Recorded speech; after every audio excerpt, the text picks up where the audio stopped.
நன்றி சொல்ல உனக்கு வார்த்தை இல்லை எனக்கு, நான் தான் மயங்குறேன். காலமுள்ள வரைக்கும் காலடியில் கிடக்க நான் தான் விரும்புறேன். நெடுங்காலம் நான் புரிஞ்ச தவத்தாலே நீ கிடைச்ச பசும் பொன்ன பித்தளையா தவறாக நான் நினைச்சேன்.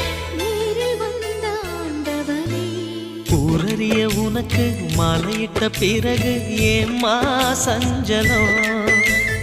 உன்னுடைய மனசும் என்னுடைய மனசும் ஒன்றாய் சங்கமோ?